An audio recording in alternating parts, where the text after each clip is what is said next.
Welcome back to another episode of the Caffeinated Librarians. Today we have a full roster. We've got all 4 people here talking about Sir Gawain in the Green Knight, not Sir Gawain in the Green Knight, but the movie that came out, I believe it was last year? Yeah. It was last year, right? It was last year. The Green Knight. Joining me today is... Katie. Hi, I'm Simona. Hey, Ben. And Lewis is here. Say hi, Lewis. Hey, Lewis. Hi, Lewis. Alright, so for those of you who don't know The Green Knight, it is an adaptation of the classic poem, Sir Gawain and the Green Knight. And I don't know if I should give like a brief 5-minute synopsis of, for those who don't know.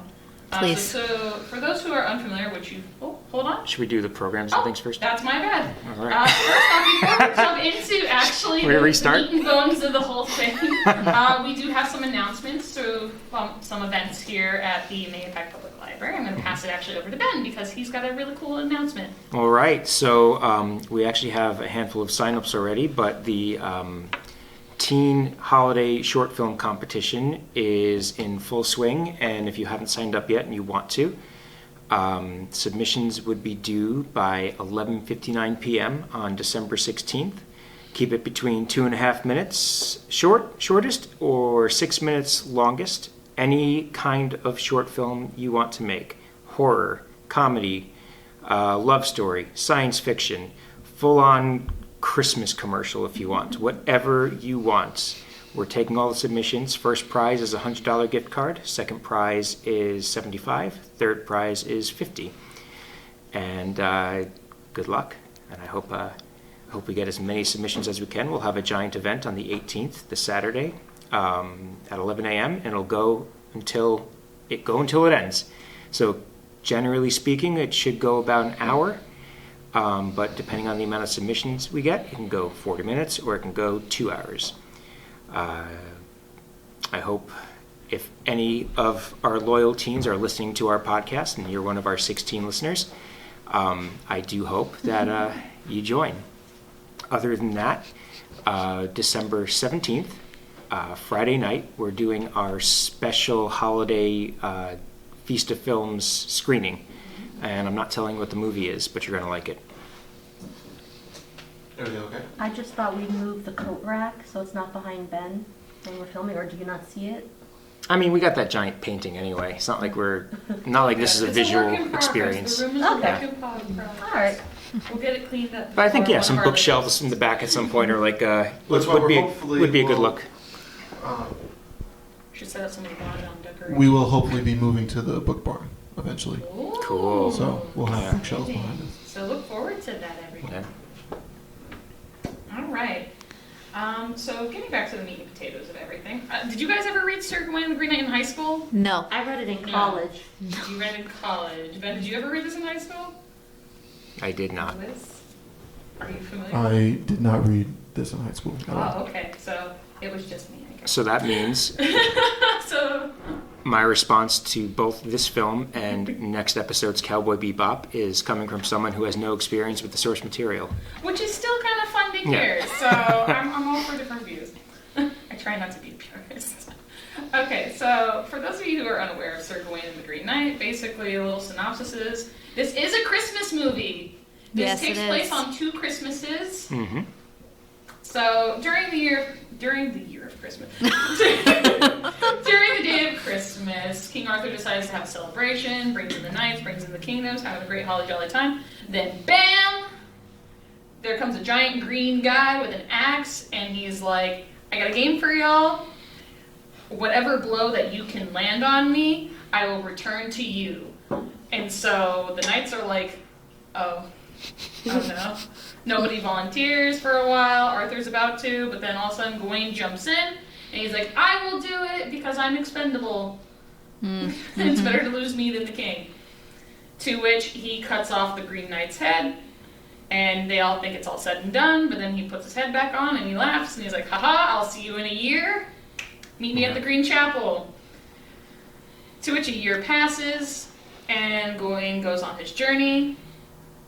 He comes across a castle with a lord and lady there, And they're like, stay here, relax for a little bit. We understand when you're on your journey. And upon staying there, the Lord sets a game. And he says, whatever thing that I get, I will give to you. And whatever you get, you will give to me. Gawain's kind of in a pickle because it's not like he's in his house and can't really give anything. So what happens next is that the Lord's lady decides to give and start to put some moves on Gawain, to which Gawain kind of has a conundrum. Is that she's married, but she's also the lady of the house, so he can't really deny her chivalry. To which they kind of come to the consensus that he will just get a kiss. So the first day he receives a kiss and he gives that back to the Lord. No questions asked. To which the second day he gets 2 kisses and the third day he gets 3 kisses.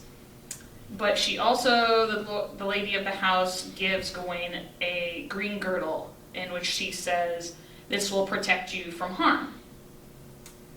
To which he gives the king the 3 kisses, but he doesn't give him the girdle, which is kind of selfish. Mm-hmm. That breaks the rules. And he goes on his merry way. He meets the Green Knight, and the Green Knight has 3 tries on Gawain's neck. Each time Gawain's kind of like, hold up! And he kind of freaks out. He flinches, to which the Green Knight then puts down the finishing blow and only nicks the back of his neck. Oh. And he tells him the whole plot of the whole thing was that, oh, it's cool, I guess I aimed wrong. To which he just foils the whole plot that this was all just a plot that Morgan Le Fay cooked up, and that he was actually the lord of the castle, and Morgan Le Fay just really wanted to watch Guinevere kind of squirm. That's it. And Gawain goes back. So, wow, a lot of changes from the book then. That's what I thought. A lot of But improvements. Mhm. Improvements. It's a 2-hour movie, so, I understood they had to put in some meaningful. There's always something that's gonna, yeah. Well, one of the biggest changes is actually that they made Morgan Le Fay Gawain's mother Yes. in No. the film, even though Gawain's mother was actually Morgause, Yeah. who was Arthur's half-sister. So he is related to Arthur, which they did get right, but they made Morgan Le Fay his mommy. And they also gave him the green girdle very early on. Yeah. Yeah. No. So, I'm sorry. I have issues. And Spoiler cast, by the way. yes. all these podcasters. Okay. Yeah. Put it up in big, giant letters on the screen. So all in all, what did everybody think? I thought it was pretty neato. Okay, so I like the cinematography. I love I like the costumes to some extent, only because I am a historian to some extent. When there's continuity issues to the time period that you're clearly setting the movie in, and the costumes don't reflect that, then I have issues. I love the mystical aspect of it. They really did hone in on the very enchanted nature of They really the did. stories of the time period. They really did, which I appreciate. I also appreciate the religious connotation in it, especially with the with meeting Saint Winifred, and because of the time, religion was a very big part of society to begin The with. shield had the Mother Mary on it. Right, which was actually painted within the time frame of the movie would have taken place in, which I also appreciated.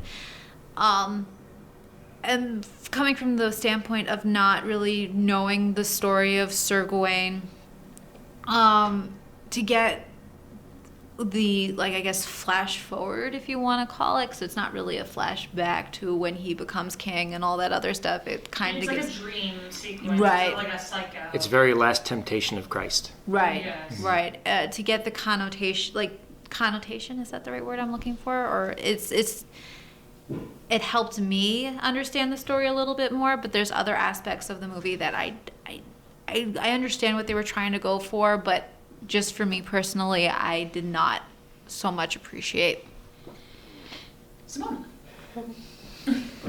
So, yeah, I am someone who did read the original poem in college. I actually enjoyed the original poem. I enjoyed discussing it and dissecting it. What I enjoyed about this film was the cinematography. It's gorgeous. the use of color. One scene in particular is when Gawain is at the crossroads. And it's this barren kind of land, and there are flowers, but what I love is that because he wears this beautiful yellow cloak, and even in that scene, in that vastness, he's not overshadowed, he still stands out. I'm assuming that was intentional, because the colors of the flowers are pretty muted in that scene, and I love that. I love when he's walking into the cathedral, and it's almost as if you're walking in with him with the way that it's shot, and you're looking up at this gorgeous cathedral, and you get the sense of vastness, you get the sense of that sort of holy presence when you're walking in, so I love that.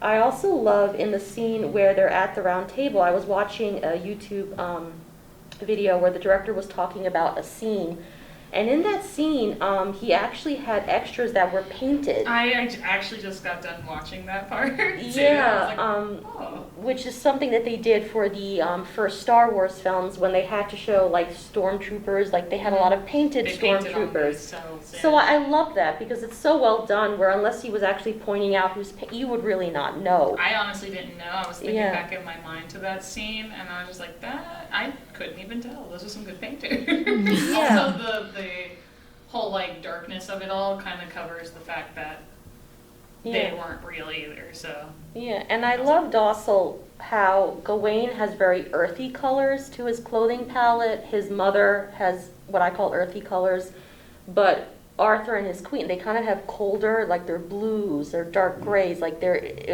was a very interesting contrast. And another thing that I appreciated was this particular director always has to have like a handwritten note of some kind in his films, and he wanted that element, and so he hired a calligrapher to write the letter that Morgana, or Morgan as she's called in the film, is writing as she's sort of creating that spell that summons the Green Knight. So I loved it looked like runes too. Yeah. I saw. yeah, and I loved those elements of the film. I also loved the moment with Saint Winifred, because it's absolutely perfect how he enters this like abandoned house, and like, you know, this spectral voice calls out to him like, what do you do in my bed? And he goes, oh, I'm so sorry, I never noticed you were there. I'll leave. And I love the moment when she asks him to retrieve his head, and like for a split second you're thinking, he's like, my lady, your head is on your shoulders. Oh, it looks that way, but it's not. At first I was like, what are you, Wuhan or something? What's going on? And then, so I loved that sequence as well, but I felt the film was too long. I felt there were a lot of moments. While I appreciate scenery, I loved the shots of the woods. I love woods, I love trees.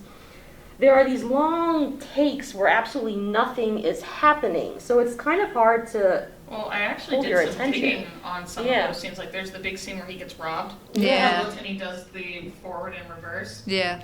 So, what differed from the themes of Gawain and the Green Knight, he completely rewrote with his own kind of look at Gawain's character. Gawain is a knight in Arthurian legend who's kind of boring as a person. He's neither the strongest like Lancelot, he's not as smart, he's just kind of a bland knight. And even Mallory, when he wrote him in the War to Arthur, doesn't really do much. He's kind of just a guy who he's just kind of related to the king, and he constantly makes mistakes. He's the reason why Camelot goes into its downfall. Yeah. He's the reason for all of that. The reason why Lancelot's dead, the reason why Mordred came to power, stuff like that. In case Ben didn't know, that's what happens. Gawain, That's fun. Lancelot, after running away with Guinevere, goes to his castle, and Gawain's like, you murdered my brothers. That's not cool. And so he gets Arthur, and he's like, Arthur, come on, man. And Arthur's like, it kind of just, it's over there. Whatever. Arthur's got other problems, but like not being there, and he's there for once. And he's like, come on. And so Arthur's like, fine. And he relinquishes the throne, leaving Mordred, his son, to sit on the throne and take over Camelot, and ultimately kills him. Yep. Gawain then writes a really nice letter to Lancelot, and he's like, get your stuff together, but What? I'm sorry. That scene, that long take that you're mentioning, where the camera circles and we see circles basically, and- is it? It's all the seasons. And we're taking it as this, that Gawain was about to give up, but then he had a sense of, That's what how was I going s- to happen to him and Yeah. then freaked out and didn't give up? Is that what? That's how Yeah. I So what the interpreted scene that. apparently, the whole theme of the movie that took away from Sir Gawain and the Green Knight, which was that it's okay to kind of like, you can be like honorable but still make mistakes. Mhm. Gawain, in my opinion, is not a very honorable individual. Well, yeah. Is that like, you know, he it's okay to make mistakes. That's all Gawain ever does, makes mistakes. But in this one, he completely changed. He took the chivalrous Gawain, because Gawain was supposed to be a symbol of like straight up chivalry, but not very virtuous. Yeah. And they kind of succeeded Mhm. in that whole thing. Gawain's kind of a coward, too. He kind of hides behind everybody. Yeah, I noticed that they played off that They very did. strongly in And- that in the movie. His motivation the entire film is because he wants glory. Mhm. But what does glory mean in the face of death? And that was the whole theme of the movie, was that... And there's the very important scene when he's at the castle and he's speaking to the lady and she's like, why is the Green Knight green? Yeah. And they have that conversation and she kind of puts it out there. That's the message, is that green does symbolize life.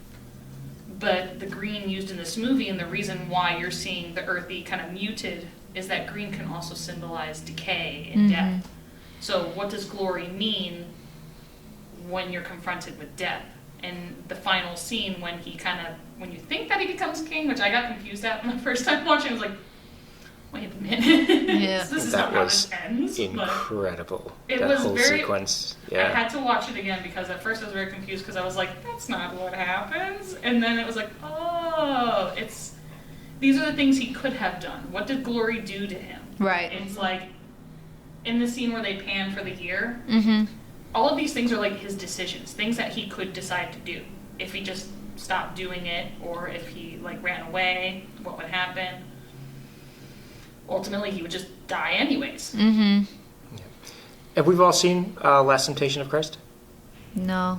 So it's this kind of an excellent, yeah, it's Martin Scorsese's technical, I mean, I don't know if it's controversial anymore. It was very controversial when it was released in the mid-'80s, and because it had this whole sequence where Christ, played by Willem Dafoe, which is such a riot, Wow, and that's Judas is Harvey Keitel, and was legit just being Harvey Keitel as Judas. Jesus, what are you doing? You know, he's like, Yeah. there's this whole sequence where obviously he gets crucified and he screams, "Why have you forsaken me?" Mhm. And he gives up. And the rest of the movie is what his life could have been if he basically said, "No, screw this. I don't want any part of this." Mhm. And, you know, spoiler alert for a 40-something-year-old movie, it's the same thing.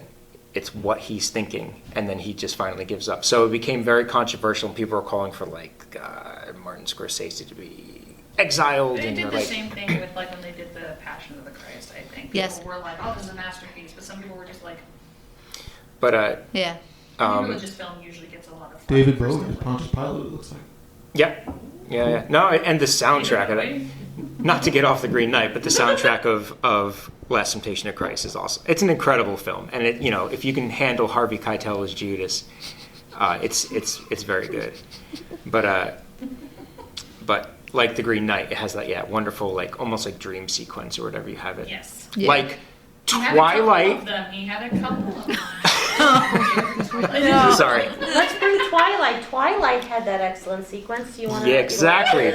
Where we envisioned a fate that they stepped back from. Yeah. You I think know, a lot of our podcasts have diverged into Twilight for some reason. Do we need a Twilight? a Twilight appreciation podcast. We do, because now, for our interested listeners, the Twilight films are on Netflix. So if you've They never are. watched them, or if you want to relive the nostalgia, Netflix. Yep. No, thank you. I didn't realize how cringy these movies actually were. And when Robert Pattinson is now like, he's like, Subpar. he was like just a paycheck. Yeah. I'm like, this is all influence. Spider Monkey. Yeah.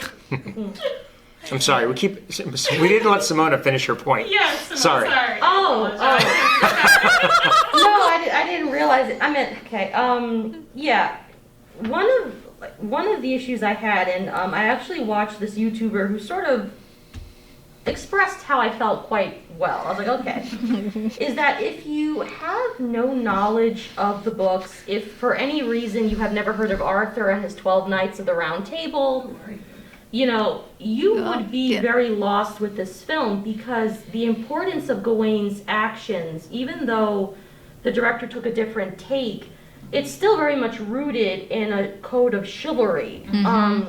But if you're unaware of what that code is, you have no idea why what he's doing or what he's not doing is so impactful, and why he goes through what he goes through. You'll basically think, okay, it's this dude who is wandering around. It's like, and also one thing with the thief, the whole sequence when he goes into the field. Yeah, I hated that guy. I was like, I think He, that's like- what he wanted though. Like, honestly, he's supposed to be the example of, well, when you don't show gratitude, this is what happens. But then it falls short when you realize the dude wasn't being, you know, helpful. He was leading him into a trap. So if your whole point is that, well, he didn't show gratitude, it kind of falls short, because he's a thief, you know. Now, what were you expecting, giving him a piece of silver? You should have kept that to yourself. I Yes, know. or giving him food or something else. Yeah. Yeah. Yeah, or even like with...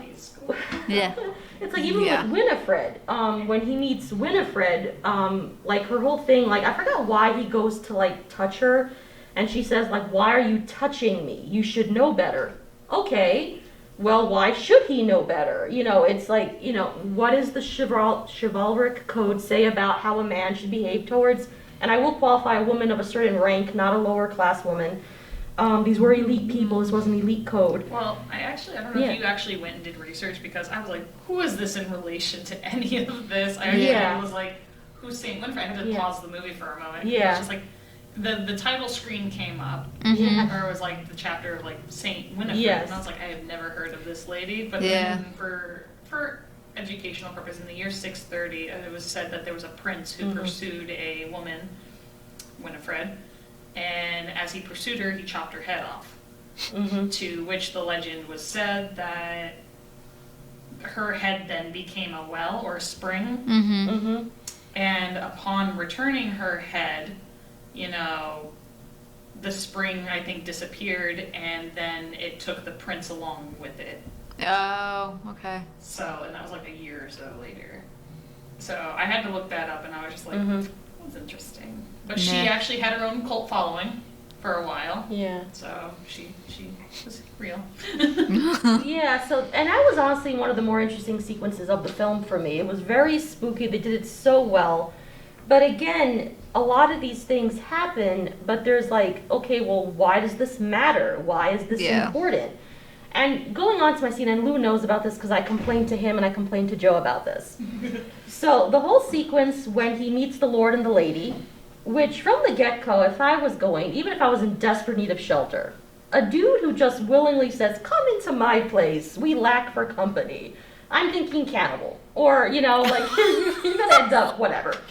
So there's like, you know, movie. I know. But so there's the Lord, there's the lady, the strange woman who's blindfolded for the entire time that he's there.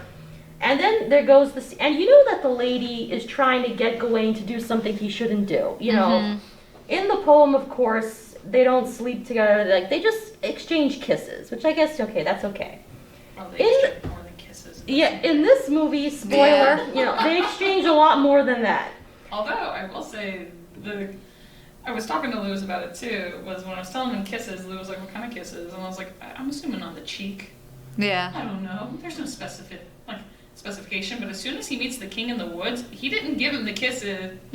That king took those kisses. Yeah. I know, and I thought that scene was gonna go in a different direction, but that's just my brain working. I'm like, ooh, where's this going? I think it went It wouldn't be nowhere. the first time for Gawain. But it's also the one moment in the movie where you could see where Gawain was actually in love with somebody. Yeah. Really? Oh my I God! missed that They had part. that moment. They had the heat between them, the Lord and Gawain, where they was It the wouldn't kiss, be the first time the he'd stare. ever been with a guy, because there is a story in which Gawain goes into the woods. It's one of his many mistakes. He goes into the woods and he sees a tent, and he was like, he thinks there's like a lovely lady in there. He's like, oh yeah. And he goes in there and, you know, gets cuddly, only to find that it's a man. And he's just like, oh! The guy was in the woods waiting for his lover to show up. You know, Oh And God. kind of did. I mean, chemistry is chemistry. And Yeah. I also thought it was because the same actress who plays the prostitute, that's the only character I actually felt any sympathy for. Alicia Vikander. Yeah, Yeah. is the one, because in the poem, the lady of the castle also has Eleanor. has the same face as the lady that he loves. So in the film, Is it the same? I It's didn't notice. It was the hair. yeah, it took me a while to notice like why he stares at her the way he does the first time he sees her. Because she Yeah. has the same face Yeah. as the prostitute. But yeah, anyway, I thought the little extra added to that moment, we understood what's going on unless you're really dense.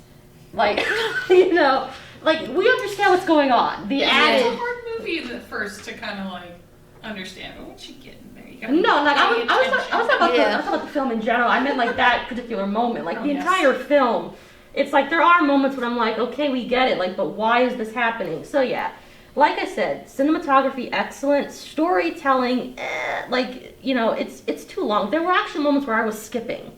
Oh, for God's sake, Simona, you can't skip this. Not with these kinds You of can't have an movies. opinion if you don't watch the movie. No, it's not like I went through like like, 45 minutes. I watched skip that. the trailer. Sometimes that's really all you need. No, That's no. like comedy movies. No, it's not comedies, it's like I skipped like small, like, okay, fine, if he's walking through a forest, okay, skip a little bit, and then he gets to the end of the forest. I doubt I missed much in between. You to didn't. skip. You Yes. didn't, You quite just lost. honestly. So I watched the film, you Yes. know, but it's like there were moments where I had to skip because nothing was happening. It's sort of like get to the point. So it's like. That's the point of Every- cinematography. That's the ambiance Yeah. and stuff. That's It's the an A24 film. the- You the can't tone skip setting. them. It all, yeah, A24. it sets the atmosphere. It sets Well, just the I- weird, the, creepy music that's not music, but it's just kind of like someone's got like a bucket and they start tapping on it, and it's like, that's good music. That's it. The first beginning of the movie was like literally you see like a house on fire, Yeah. and they're running to the horse. I'm like, what is Did you understand that moment? Like I was really staring at it because Yeah. I thought it had significance. I think I understood it in the sense that there was a moment to be heroic, but Gawain was asleep. Yeah, I Oh, Now okay. looking- character yeah. entirely. He's Yeah. not even a real knight yet, though. He's, Yeah. he's- Okay. He's like, it's like one of those, what is it, like Van Helsing, it's like, I'm only just a friar. He can still do these things. It's like, Dwayne, come on, man. And he's like, he'd rather be in a brothel. He's actually asleep in a brothel. Yeah. First off, which means he got good wine, he got dined. Yeah. He had a good night, I guess, with Eleanor. So Katie, you were gonna say something? Well, I was just gonna say that during the long takes when he is walking through the woods or walking through the Highlands of Scotland, which is gorgeous. Gorgeous. By the way, gorgeous. I was itching to skip through it because it's like, okay, we understand it's a long journey. It's a very long journey. I want to get to the point I think where that was the point, was that he wanted to add, because if you go based off what I literally just told you, there is Yeah. no in-between journey. no. It just says, oh, and a year later he comes back and, you know, he just goes and then he finds a house. He finds Yeah. a big old castle. Yeah. That's it. Yeah, I mean, and yes, the cinematography was beautiful, and yes, that you want to show the fact that he's journeying a long way. You can do that, simplifying it just a little bit, just a little bit. I actually want to turn our attention to the Green Knight himself. Gorgeous, Amazing. gorgeous. I loved the Green Knight, and Gorgeous. they actually made a sound by like moving celery stalks or something. Oh, the Oh, creaking really? sounds. Yeah. of it, That's because he's cool. actually- Yes. So it's interesting. So there is there's a big debate in like the literary world of like what was the Green Knight supposed to specifically be, because there is the Celtic legend of the Green Man, Yes. who to pagans represented life, you know, birth and the renewal of seasons. And I would stuff agree like with that, actually. That's the one that I most would. people tend to go with. I did like that he technically was that. He put his axe down and life began to grow. I did like that when you see Morgan and they're getting the axe ready for him to take to go get to the Green Knight, that the whole chest has been filled with plants and life. And I was like, that's a neat feature, is having it be not just an axe, Yeah. Like in the story, it's just an axe. It's literally, he's like, here's my axe. Here you go. Come see me in a year. They did get his part incredibly correct Yeah. to the whole thing. They did make him seem very knightly, though, and I did appreciate that Yes. to him because in the story, he's just kind of like some weird entity that shows up out of nowhere, and it's just something Morgan kind of up and puts out. A lot of people think that it's not the Green Man. I think it's a different interpretation. Mm-hmm.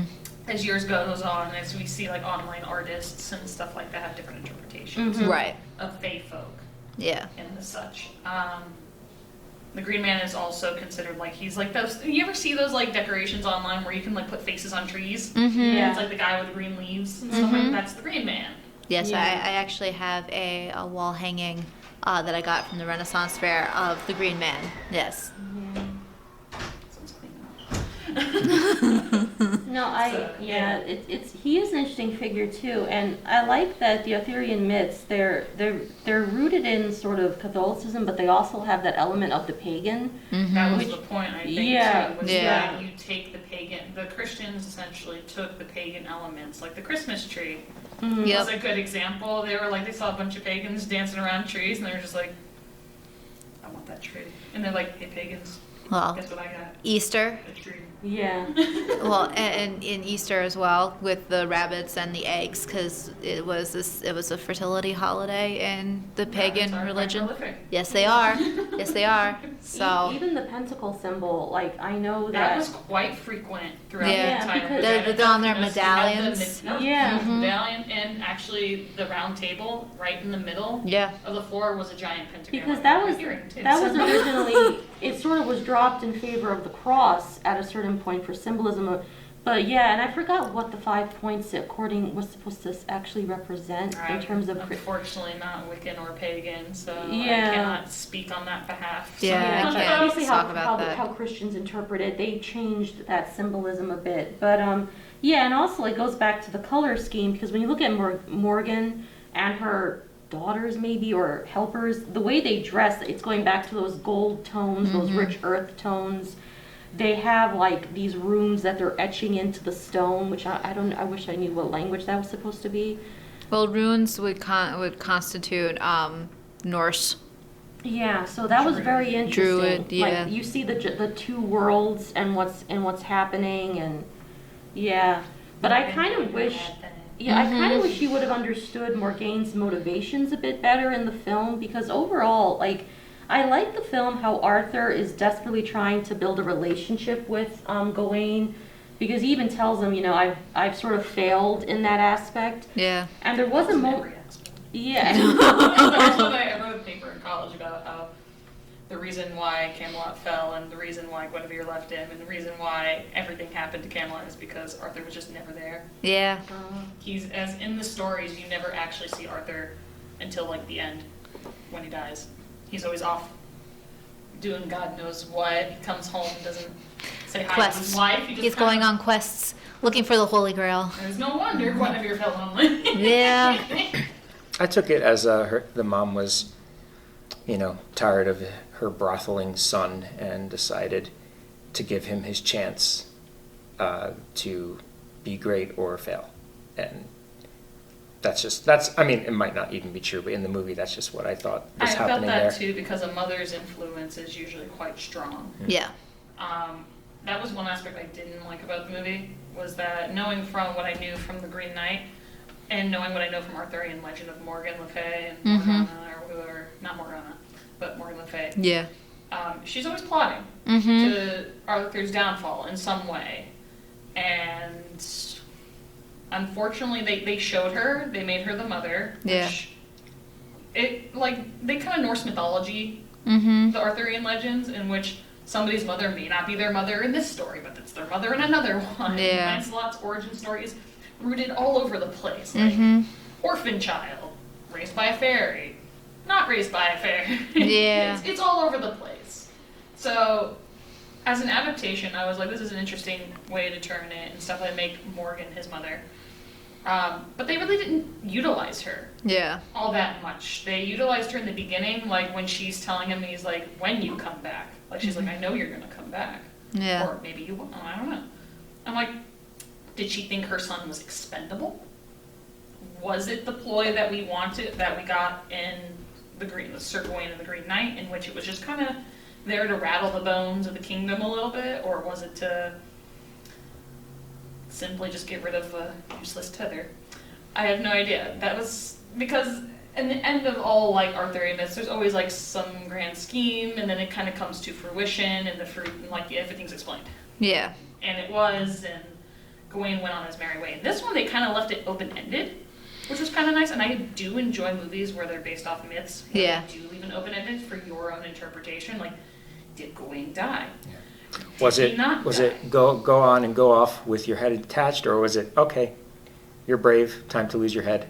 Yeah, I love that. I loved it there. He's like, are you good now? And it's like, Yeah, I the ending being ambiguous as it was, there's certain points where I do appreciate it. In this instance, though, I got frustrated. I honestly got frustrated because it's like, that's it? That And it just ended That- with, like, I'm not gonna lie, I thought this title sequence, mm-hmm. there was a moment in the movie in the beginning when it goes, Sir Gawain, Sir Gawain, Sir Gawain, Sir Gawain. I was just like, I was like, what are we doing? And it just pans to him coming back up. I'm like, okay, way to, like, save time. Like, you know, don't want to watch him just go all the way to the castle, because we've got a whole other 2-hour journey we gotta go on. Yeah. But then I was just like, is the movie just called Sir Gawain? I was like, no, the movie's called The Green... It's called The Green Knight. I'm like, Sir Gawain, Sir Gawain, Sir Gawain. I'm like, bam, bam, bam, different letters, Baz Luhrmann, let's go. And then it's just like, the end, it was The Green Knight. Yeah.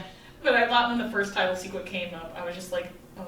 And there was also a moment when it said interlude. And Yeah. I'm like, this was a very short interlude. And I'm like, is this the moment when I'm supposed to pause it? And then go get me some, like, Snacks. snacks? Well, I find like ambiguous in the sense of like, did he die or not? Sure, but it's like the point was, will he be brave? Yeah, it's And like, so it's up to that your was- interpretation. Yeah. He was finally fully brave, and that's the end. You know, the story doesn't need to continue after that, because that's the moment we were waiting for. And I know, I was like, and then when they cut to literally him becoming like a king and stuff like that, I was just like, what Yeah. is this? And then it Yeah. finally got, I was like, oh, thank God. Yeah. I just wanted to ask, the scene where he's in the sort of like what could be moment. The king, yeah. Yeah, is he removing it from a hole in his side? Yes. Okay. Because it's a girdle, Okay. and girdles I think are worn inside. They are. Girdles The clothing? girdles were like the earliest form of the corset or Yeah, stays. they kept your, Yeah, your so- little pooch. They, Showing. they helped create the silhouette of the time in clothing. Okay. Mostly women's clothing. Men would not wear a girdle. But he did. Yes, he did. He wore it kind of like as a sash and a belt, but he also Yeah. put underneath his clothes when he became king, it looked like. Right. I mean, but like a girdle or a kirtle, it was an outer dress that women would wear of the time, and then they would put like another layer of clothing, either a smock or robes to go over it. Lots and lots of clothes. Right, because it was cold.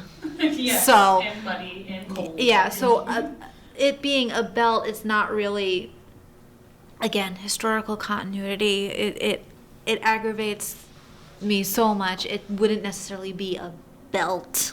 Well, I guess in a man's sense, he could just make it whatever he wants. Yeah. It's like a trophy. Yeah. It's like what women used to throw their like handkerchiefs or whatever. They throw some item of clothing at night. They'd be like, here! It's the This favorite. was close it- to some very sensitive areas. My skin touched this. They're just like, yeah. It would be They a would wear handkerchief. them, like, during, like, Yeah, the tourneys. Yeah, it would have been a like trophy. It kind of felt like a trophy. Yeah, But I that's- liked that he threw away the girdle. Yeah, Because in a sense, I think Gawain is a good character to kind of prey upon. He's very boring, so you could kind of make him whatever you want. yeah, And he's also the knight that is supposed to be stereotypically chivalrous.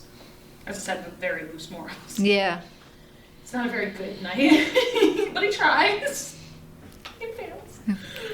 Poorly. But he throws away the girl, and it kind of feels like a shame moment. Yeah. Almost to me. I was like, he just bust it. And I'm just like, ugh, so angry. I'm like, to be fair too, I was very confused about that. Like, the beginning of the movie, she gives him the girdle, and I was like, that's not who's supposed to give him the girdle. And her name was Elena, because when I looked at the cast, because I looked at who the characters are, I was like, hold up, we don't meet you till much later on. And then you guys just mentioned that she had the same face. And I didn't realize that.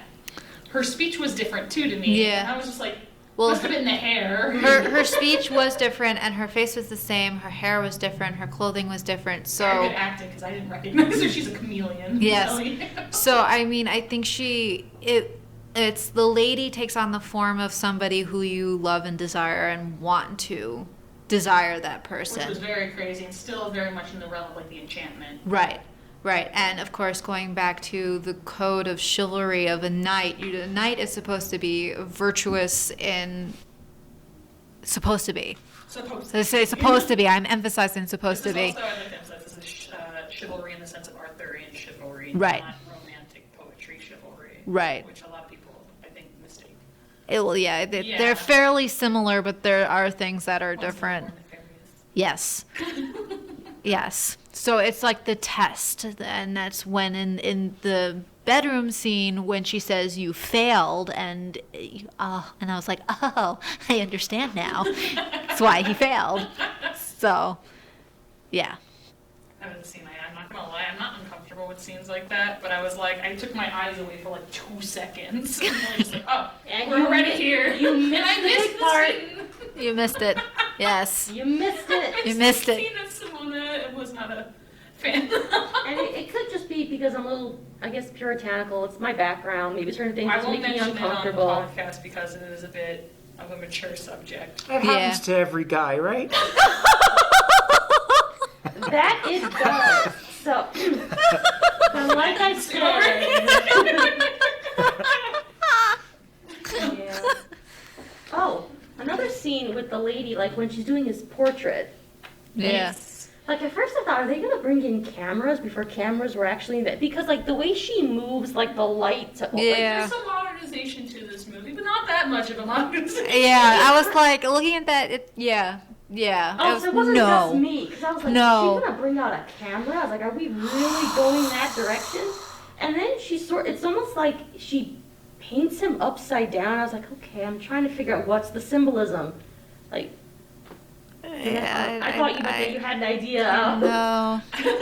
No, it's just another one of those. I was trying to understand. I'm sure there must have been a point. Well, I mean, Okay, what's the point? So, I mean, once again, I don't know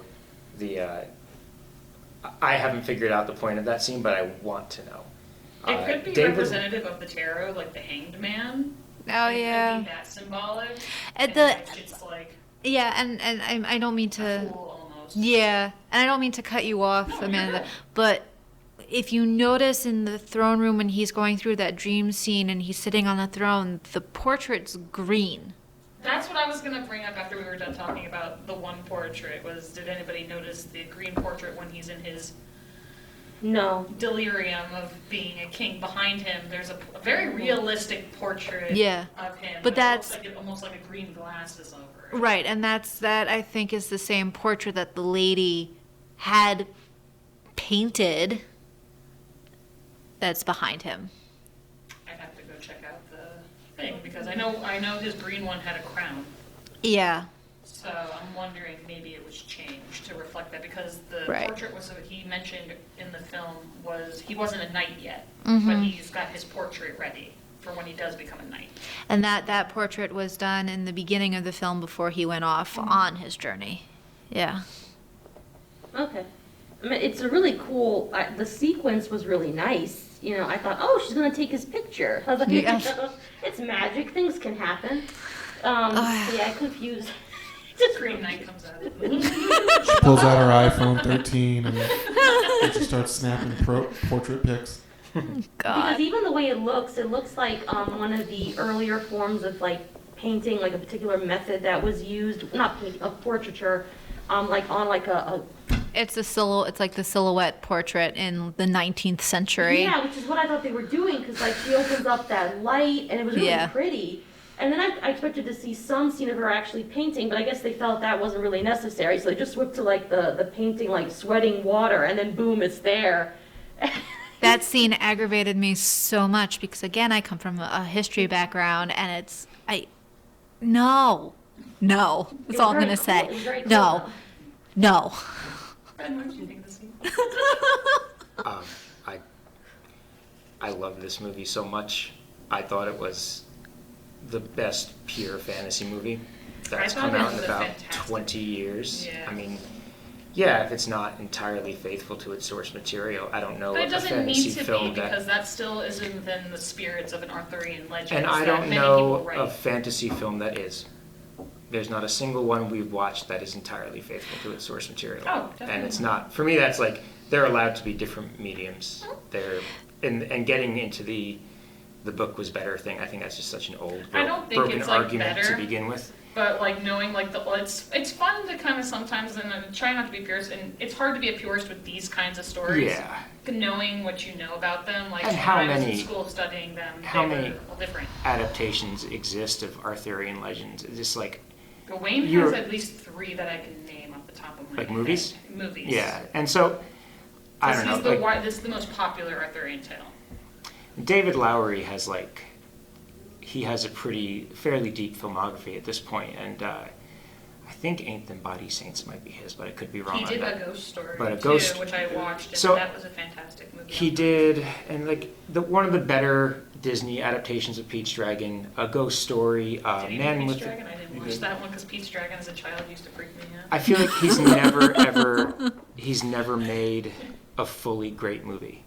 There's always been like A Ghost Story had like this It's very incredibly quiet. pretentious vibe of like this one scene. I think it's actually David Lowery himself talking. Is it I- the one with the party with the teenagers And where it's he's just like, like- you're gonna die, your kids are gonna die, It's everyone's like gonna die? he couldn't get out of his own way in his own movies. The Man with the Gun felt like for about like an hour and 10 minutes it was going to do it. He was finally going to hit the great moment, and it just kind of felt for me went the wrong direction.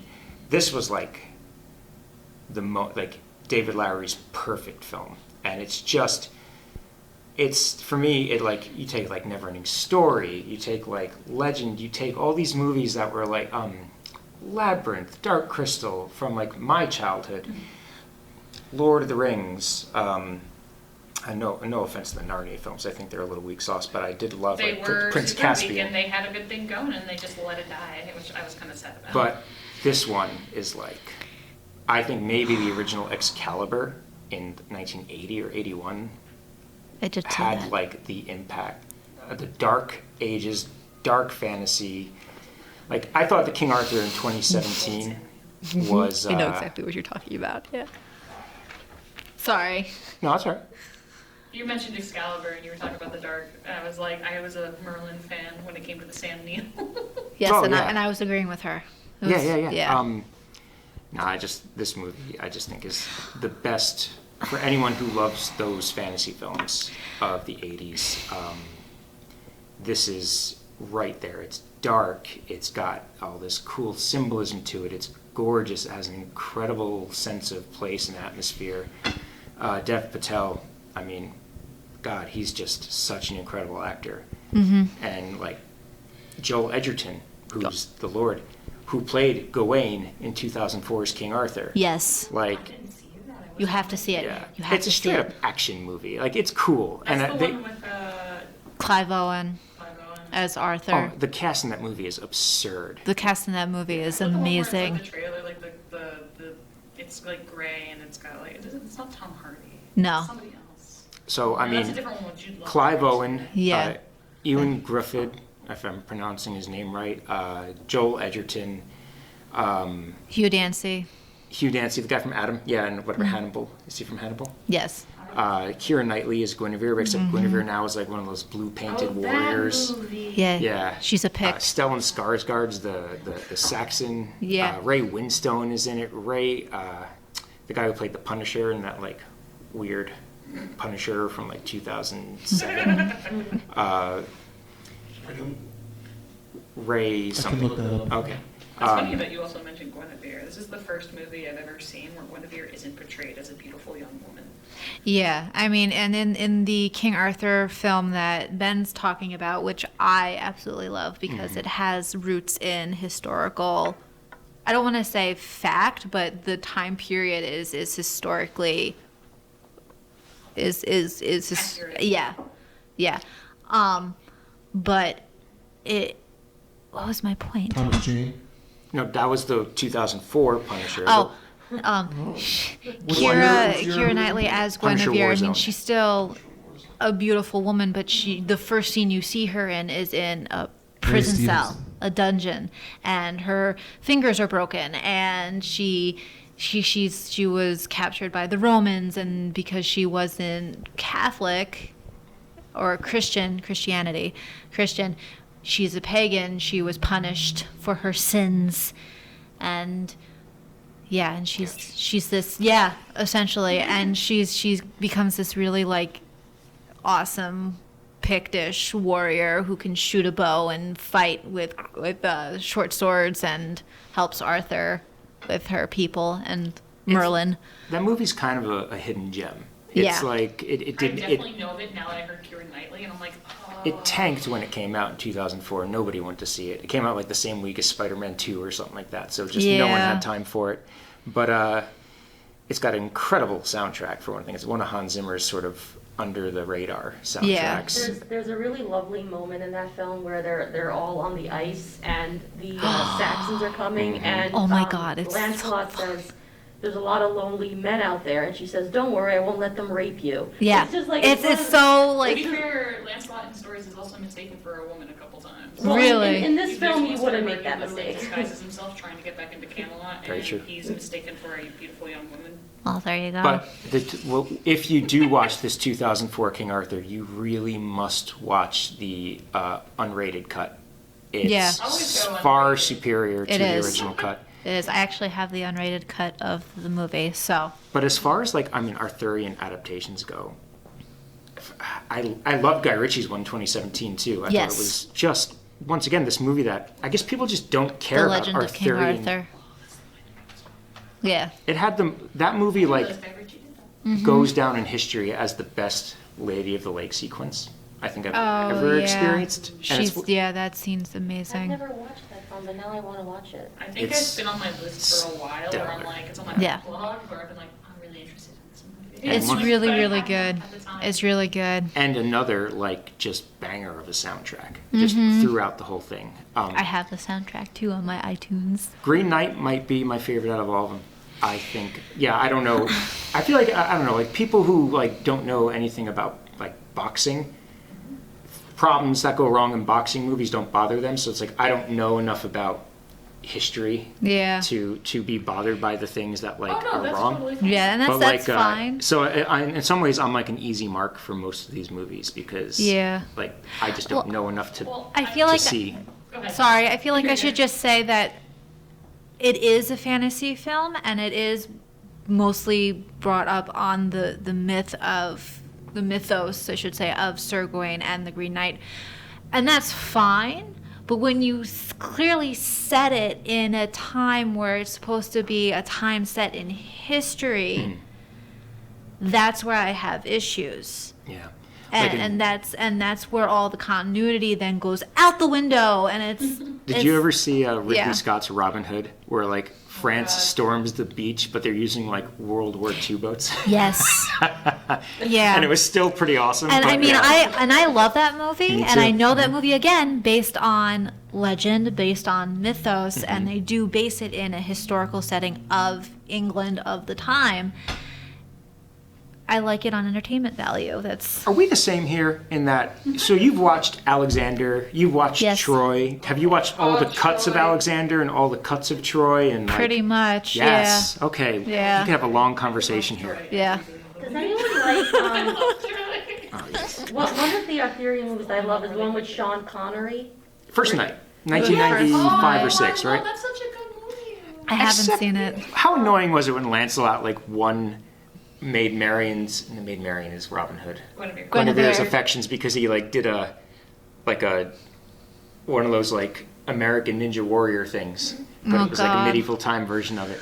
I was like, Look, I wrote a paper defending Lancelot's action. It was one of my final papers, so I don't view Lancelot as a negative in any capacity at this point. First night though, that was Richard Gere, I think it was. Yeah. He was a good Lancelot. He was handsome. And stuff like that. Much like Yeah, and I mean, continuing with the King Arthur mythos, has anyone seen the Mists of Avalon miniseries? No. I've seen clips. I've seen it all. It's based on the book, The Mists of Avalon, which is like the this fantasy thick. novels. Yeah, I've heard of them. Yeah, and it's about the women behind King Arthur, I think I literally recommended that on the bookmarks I made. I Yeah. made 3 separate bookmarks for the Wheel of Time. People who are looking for books similar to Wheel of Time, I put Yeah. Mists of Avalon. It's on a there. very, I mean, I've only read part of it because it is a very thick book and it's a lot to get through, but I highly recommend it, especially if you're really into the Arthurian legends. Did you see that Stars? It only made it 1 season, but it was called Camelot or something like that. Or, Yeah. And it had, I like, didn't Joseph see it. Fiennes was like a crazy, edgy Merlin. Jeez. Yeah. To be Well, fair, Merlin in the stories is not a Yeah.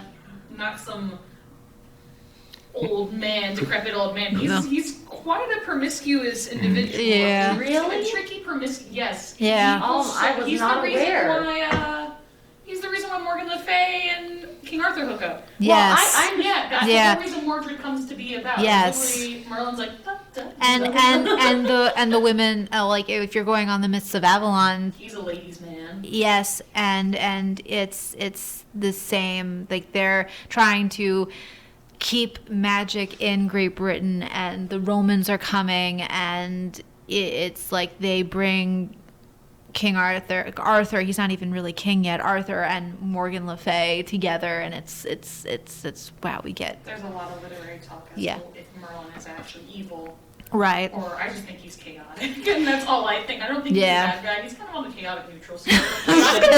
Chaotic, He's in the yeah. chaotic spectrum. Yeah. Raistlin from Yeah. D&D. Yeah. Yeah. Basically, that's Merlin's character, as he constantly does things to.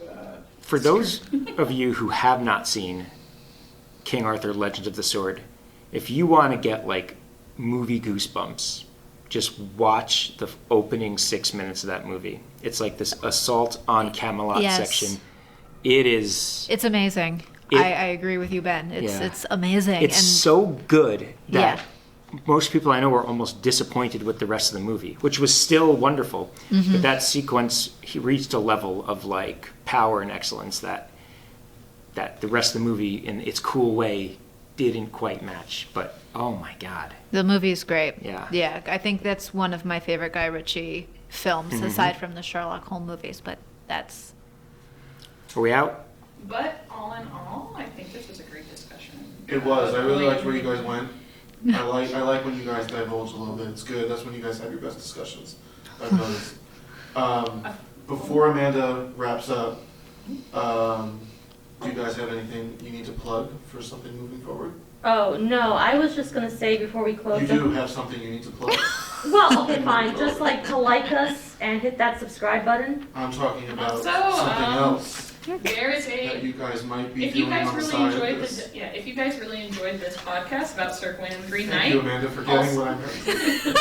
if you guys really enjoyed Sir Gawain and the Green Knight and his discussion about Arthurian mythos and stuff like that, Katie and Simona are actually doing a podcast. I believe it comes out the end of every month. yes.